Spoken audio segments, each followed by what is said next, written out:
Olá, eu sou Vitor Brunetti, tenho 23 anos, sou ator, diretor, roteirista, formado em administração e eu também estou na TV Relacionamento.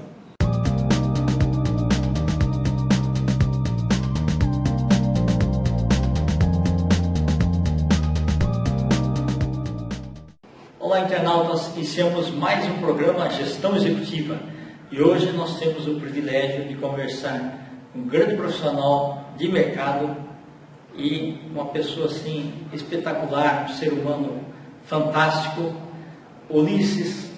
Muito obrigado mais uma vez, tá? Então esse fantástico Ulisses Vicente de Godoy, né, é o nosso convidado de hoje. Ulisses, conta um pouquinho para os nossos internautas onde você nasceu, um pouquinho da sua trajetória profissional, e eu quero dizer que foi uma honra ter sido teu professor. A honra foi minha ter sido seu aluno, professor. Eu sou natural de Minas Gerais, então por isso que a gente estava conversando antes sobre o meu nome é com W, é um pouco diferente. Tá. Isso é coisa de cidade pequena, né? Vim para São Paulo muito pequeno, com um ano e meio, minha mãe veio para São Paulo, se separou do meu pai. E sempre vivi na zona norte de São Paulo, ali na Casa Verde, e comecei minha trajetória profissional ali com uns 16, 17 anos no atendimento. Tinha uma empresa na frente da minha casa que era uma distribuidora de remédios. Foi meu primeiro contato com o telefone. Então eu atendia os clientes da distribuidora, pegava os pedidos e despachava para a expedição, né? E dali saía os pedidos. E aí fui entrando nesse mercado de atendimento. Meu primeiro trabalho mesmo numa central grande foi no UOL. Na época que na época que era Folha, exato. Isso, exato. Lá naquele prédio antigo, você já deve ter ido lá naquele elevador antigo. Foi você que montou? Isso eu não sabia. O prédio da Folha era aqui, aí na frente era o da Isso, exato. Só que não tinha. Se você fazia servidor tudo ali, o que a gente fez? Tive reunião com as operadoras, nós pusemos debaixo da terra, tinha uma tubulação imensa, paralela de esgoto, de eletricidade e tal. E tudo, então, do servidor, jogava tudo para aqueles computadores debaixo saía mais barato, porque se você imagina você ter que colocar computadores lá e tudo era operado do outro lado. Então eu participei bem daquele no início, né? Isso aí foi lá o quê? 97, 98, por aí, né? Por aí. 96. O UOL é de 96, é por aí. Aí depois a central foi para lá, 97, 98. Exato. Até era pago, o e-mail era pago. E para conseguir a conexão também, porque antes tinha o IG, né? Olha a idade, né, professor? Esse vale para os jovens agora que a gente precisava pagar para acessar a internet. O chegou em 99. Então, que acho que foi uma das primeiras internets grátis. Foi a primeira, o IG era internet grátis. Exatamente. Todo pagava, um gig, todas essas coisas. E depois virou Internet Group, né? Isso, verdade. Então eu comecei lá dando suporte técnico para as pessoas que não conseguiam conexão, porque naquela época fazer dial-up era muito complicado, né? Verdade. Que você nem tinha que fazer falava em chat, nem nada. Nada. Para carregar uma foto você deixava na noite e ia no outro dia de manhã para ver a foto da família. Exato. Era tudo por e-mail, enfim. E aí, com 3 meses de operação, eu virei supervisor, porque aí veio o boom das telefônicas. Os call centers cresceram, o senhor deve conhecer muito bem, deve ter montado poucos call centers naquela época. E aí saí do UOL e fui para Globo.com já como supervisor, e aí supervisor de back-office, cobrança, suporte técnico, saque. E aí foi onde nossos caminhos se cruzaram. Enquanto eu estava trabalhando lá na Globo.com, eu fiz a faculdade, onde eu sou formado hoje, em gestão de call center e relacionamento com clientes, pela Univero. Inclusive nem é mais Univero agora, é a Anguera, né? Isso. E aí fiquei nessa vida durante 12, 13 anos, professor. E aí depois passei por Itaú, Tempo Serviços, Etna. E aí foi onde eu tive Foi lá na Alphaville, lá? Isso, era na Alameda Tocantins, e aí depois eles foram lá para o Green Valley. Certo, é verdade. Isso, eu sei. Que era o SS, aí tem participações com o Exato. Eu trabalhava muito com seguros. Acho que um colega nosso em comum, Antônio, se não me engano, trabalhou lá. Alguém que a gente tem em comum trabalhou No Green Valley tinha uma empresa também, que o Sirineu, que era o presidente lá, eu cheguei a visitar. A gente tinha bastante consciência. Tinha bastante. Tinha a Ituran também, era lá. Essas empresas de busca de carro, que tem aqueles... Como é que chama? Não são sensores. que eles não fazem o seguro, eles têm o... Eu sei. Rastreador. Rastreador. Empresas de rastreamento, de moto, caminhão e carro, tinha bastante ali no Invado. E aí minha vida deu uma mudança muito grande depois que eu saí da Etna, porque eu conheci o e-commerce. Então lá na Etna eu já fiquei 3 meses cuidando do e-commerce, porque o supervisor de e-commerce tinha saído, e como eu estava ali com a parte de back-office, acabei conhecendo um pouquinho da área. Fiz alguns cursos, fui trabalhar na antiga Shoestock, que hoje é da propriedade da Netshoes, fui coordenador de e-commerce lá, só que eu cuidava só da parte operacional, então eu cuidava das transportadoras, estúdio, atendimento, não fazia a parte de gestão do e-commerce. Então você, na verdade, fez uma imersão no mundo da logística também. Também, porque é uma parte extremamente importante. Exatamente, hoje tudo aquilo que não coisa bate na central. E é muito caro, né? Quando você monta um produto errado, isso se torna uma reversa. Na verdade, sim, todos os trabalhos são mais caros. Perfeito. Isso era uma coisa que o senhor falava muito na sua aula, né? Vamos resolver tudo no primeiro atendimento, porque é muito mais caro quando o cliente retorna para fazer a ligação. Exatamente. Você vai ter um TMA mais alto, a resolução do problema vai ser mais complexa. Então, muitos ensinamentos que eu tive com o senhor lá na Unibero, eu consegui levar também para o e-commerce, principalmente essa questão do retrabalho. Então, eu fiquei na Shoestock quase 1 ano, e aí recebi uma oferta para ir para a Tânia Bulhões, que é uma empresa de alto luxo, que ela cuida de coisas para mesa. Então, pratos, talheres... tudo chique, né? Tudo caro. Público-alvo. Perfeito. Então, é muito difícil você mandar, imagina uma porcelana francesa, que era tinha uma porcelana de Limoges, daqui para Salvador. Então, você não mandava um prato, você mandava um jogo, um jantar com 12 lugares. Mesmo assim, a embalagem tem que a gente tem que desenvolver uma embalagem. Exatamente. Porque a malha rodoviária do Brasil é muito ruim. Verdade. É muito ruim. Então eu fiquei durante quase 2 anos na Tânia Bulhões e montei o e-commerce, a plataforma Vetex, que é a maior plataforma de e-commerce da América Latina.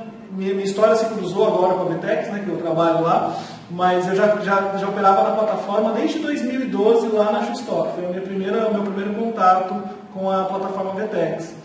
E aí depois eu fiquei 1 ano na Tânia Bulhões, montei toda a operação, eu tinha lá 12 pessoas abaixo da minha gestão, com logística, atendimento, assistentes de e-commerce que colocam um produto no... Porque não é simplesmente você tirar uma foto do produto e colocar no site. Exatamente. Existe um grande trabalho por trás, né? E ali você tinha que ter uma conscientização do seguinte, todas as partes envolvidas, é um produto especial, que tem que chegar lá perfeito, sem nada, e não vai dar para ficar dando explicações, não. Exatamente. E é um público premium, é um público que está acostumado a receber as coisas no dia certo que ele...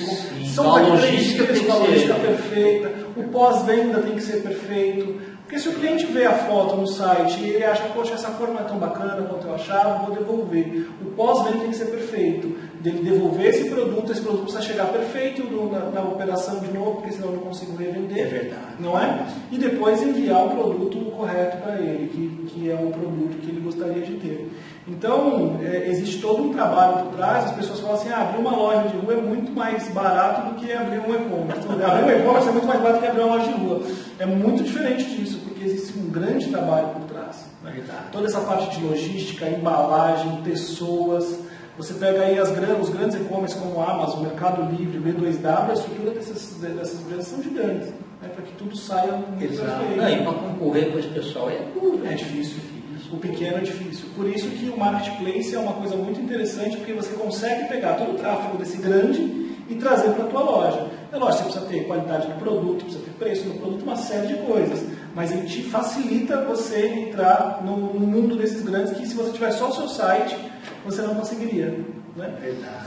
E aí, saindo da Tânia Bulhões, eu fui para o Jacques Vartanian, que é uma empresa de alto luxo também de joias. Só para o senhor ter ideia, eu vendia produtos em torno de 50, 60 mil reais no e-commerce. Então era um diamante, uma turmalina Paraíba. Mas todo dia tinha pedido?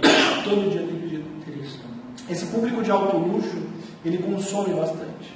E se você tem um produto de qualidade, ele vai consumir contigo.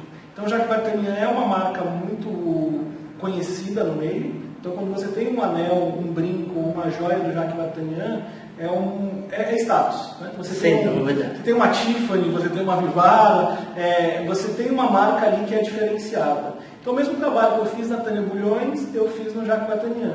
Remodelar todo o site, trazer uma experiência premium para o cliente.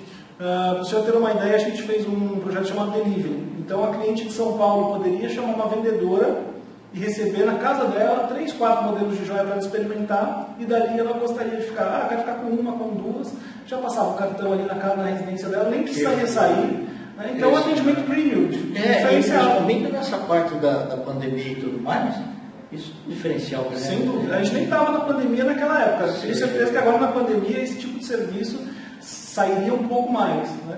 Porque o cliente não quer sair de casa, ele quer ficar resguardado até por conta de saúde. Então, se você só tem um vendedor dentro da sua residência, tomando todas as precauções, e ela pode experimentar essa joia, porque joia a mulher quer ver, cai bem com o vestido, com aquele sapato. O bacana é que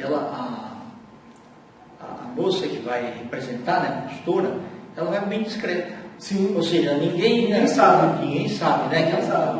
Ela vai com segurança, claro que tudo isso está embutido no preço do produto, né? É uma experiência premium, mas quando ela chega na residência ou no trabalho daquela cliente, ninguém sabe que ela está ali portando 3, 4 joias de alto valor. Isso, né? Mas essa estratégia é muito interessante. Quando você me falou de quantidade de pessoas, vamos imaginar o seguinte: Brasil, 220 milhões de habitantes. Isso. Imaginar que 1% é rico, dá 2 milhões, é muita gente. É muita gente. Porque se você tiver um produto ou serviço para esse público, você sempre vai estar bem. Sim.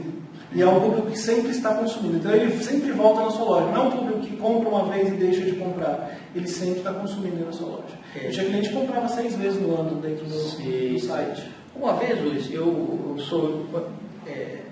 não fui checar, mas o pessoal me contou que quem entrava, por exemplo, o casal entra numa loja na Vivara e compra. Né? Quando ela sai, a pessoa de mulher, sai de lá com o pacotinho, o sorriso aqui sai assim. De orelha a orelha. Só que aí alguém vê. E aí não é abordado dentro do shopping, mas no segundo, terceiro semáforo, alguém ia lá e roubava. Certo? Aí contaram que eles fizeram uma estratégia assim. A mulher vai lá, vê a joia, pega o código lá certinho e sai de lá, mas sem nada. Enquanto você não comprou naquele momento, isso daqui não acontece, fica quase que normal, sabe? Você sai sorridente, mas... Então quem sai mais discreto. Puxa, não comprou nada. E está sem nenhum tipo de sacola na mão. E não está saindo de sacola na mão, o vendedor lá não demorou lá, foi só um bate-papo, não foi no caixa nem nada. Aí no outro dia o motoboy vai lá, na residência e passa o cartão. Então é uma segurança. É uma segurança. E esse ponto que o senhor tocou é muito importante para a gente falar de omnichannel. São todos os canais, se você tem uma loja física, se você tem um e-commerce, eles se conversando. No JAC nós fizemos uma estratégia muito parecida, que a cliente poderia ir na loja, ela já fazia o pagamento, ela falava, eu quero receber no meu escritório ou no meu apartamento. E aí ela não precisa sair. Não precisa sair exatamente por conta disso. Então, como é um ticket muito alto, tinha joias de 300, 400 mil reais, ela queria ter toda a segurança, então ia o segurança até a residência dela e levava a joia para ela. Né? Mas olha os canais se conversando. Então, o cliente poderia comprar na loja um produto que ele viu no e-commerce, ele pode comprar no e-commerce e retirar da loja. Então, todas as estratégias de omnichannel, elas estão fazendo muito sentido, principalmente agora na pandemia, de você poder conversar em todos os canais, falar a mesma língua e você não ter nenhuma diferença. Então, uma coisa que eu vejo no Carrefour, por exemplo, no site, é a mesma coisa que eu vejo no mercado. Sim. Porque antigamente tinha aquela situação que, o preço do site é mais barato, mas eu não posso cobrir. Olha que loucura, você está falando da mesma loja, o mesmo produto, onde você vê o preço de um canal e o outro canal não pode fazer o mesmo preço. Então é muito difícil você ver isso hoje. Muito pelo contrário, no site às vezes está mais barato do que na loja, porque os custos de envio, por exemplo, às vezes ele tem alguma parceria tributária com alguma cidade e isso barateia o processo. Verdade, maravilha. E atualmente você continua?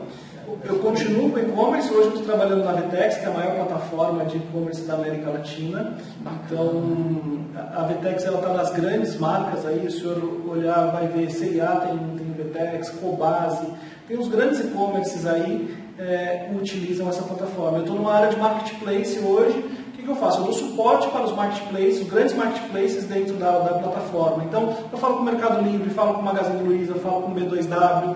Como é que eu, figura Vetex, posso ajudar o marketplace a vender mais e o seller que está aqui do outro lado a vender mais junto com o marketplace? Então, a minha figura é muito isso, é tentar ajudar o seller a vender mais e o marketplace a vender mais. Porque eu tenho grandes lojas dentro da Vetex também, eu não tenho só os marketplaces grandes, né? Como o Carrefour, CIA, que são grandes marketplaces. Eu tenho lojas pequenas também, eu tenho gente que fatura R$100 mil por mês, R$50 mil por mês. E como é que eu posso fazer esse cara entrar dentro do marketplace e vender mais e aumentar a receita dele? Então hoje minha missão dentro da Vetex é essa, é tentar olhar para o marketplace, olhar para o seller, fazer esses dois caras se conversarem e todo mundo ganhar nessa relação. Ulisses, eu acho que quando você começou a trabalhar no atendimento, um bichinho picou você, não sabe mais, né? Mas você está falando que a parte como um todo, né? Assim, né? Essa parte de atendimento como um todo, né? Ah, sim. Não, o atendimento é a minha história, né? Atendimento é a minha grande história e eu consigo transferir muitos dos ensinamentos que eu tive em centrais de atendimento para agora. Hoje a gente fala de atendimento 2.0, 3.0, 4.0, isso a gente já falava lá atrás, né, professor? Exatamente. De bom atendimento, bom pós-venda, como fazer o cliente se sentir acolhido, como é que você traz o cliente para o seu lado em um conflito. Quantas vezes a gente bateu o papo de, eu tive um problema ali no UOL, aí outro que estava numa outra empresa, a gente discutir como melhorar o atendimento desse cliente. Mas no final são tudo pessoas. Isso. É tratar bem as pessoas, né? E não importa o canal. Sem dúvida. E você falou uma coisa muito importante que é o Omnichannel, porque quando você começou a falar em CRM, sim, né, que era relacionado com o cliente, não sei o que, lá tal, as coisas. E aí eu fui uma das empresas que publicou na serviço lá, que estava praticando CRM, não sei o que, lá tal. E eu fui propositalmente visitar, sabe, né? Quando você chega na recepção, o guarda assim com a mão no revólver, o que o senhor quer aqui? A recepção não é nada boa, né? Então assim, aí eu peguei e falei, olha, não gostei de ser tratado dessa forma. Não, mas aqui é terceirizado, para mim é uma coisa só.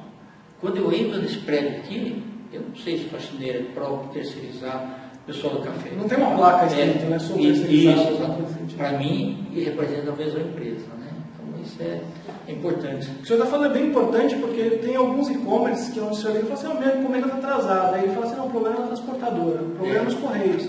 Não, mas eu comprei com você, é você que tem que resolver esse problema. Exatamente. Eu sou cliente, a única coisa que eu preciso é que o produto chegue na data que eu... E se não chegar, eu entendo que você tem um problema, mas me avisa. Não deixa passar 2, 3 dias no lado de entrega para falar, olha, atrasou porque houve extravio no correio, ou a transportadora não conseguiu entregar. É verdade. Então é um pouco do CRM que a gente estava falando e já falava lá atrás, né? A transportadora é uma extensão da tua empresa. Exato. Né? A forma como ele se apresenta, a forma como ele entrega, a forma como ele trata o cliente. Então, quando eu vou escolher um parceiro de transporte, por exemplo, eu vejo tudo isso. Eu quero acompanhar a operação dele com outras lojas para saber se realmente ele vai dar uma experiência que eu gostaria que aquele cliente tivesse. Então, isso é bastante importante. Tá ótimo. Por isso, nós estamos nos instantes finais. Te agradeço imensamente aí, prazer revê-lo. Eu que agradeço, professor. Eu queria que você deixasse uma mensagem para os nossos internados, seus contatos também. Legal. Podem me procurar em todas as redes sociais, é Ulisses V com WLISSSV. Se quiserem saber um pouco mais de e-commerce no meu LinkedIn, se quiserem fazer um network, conhecer um pouco mais dessa área de e-commerce, principalmente, eu tenho certeza que o senhor tem uma grande audiência do pessoal de atendimento. Sim, né? É verdade. Que é uma área que o senhor conhece só um pouquinho, né? Só um pouquinho. E queiram saber um pouco mais de e-commerce, fiquem à vontade para me acionar. Tá. Quer deixar alguns contatos? O meu contato nas redes sociais esse, vai encontrar lá. No LinkedIn, principalmente, eu posto bastante artigos sobre e-commerce, sobre atendimento. Enfim, quem quiser me conhecer, bater um papo comigo, conhecer um pouco mais do meu trabalho, fique à vontade para me acionar. Obrigado, professor. Foi um prazer. Eu que agradeço. Internautas, os agradecimentos, então, a esse fantástico profissional, Ulisses Vicentes de Godoy. Nós finalizamos mais uma Gestão Executiva. Um grande abraço e até a próxima.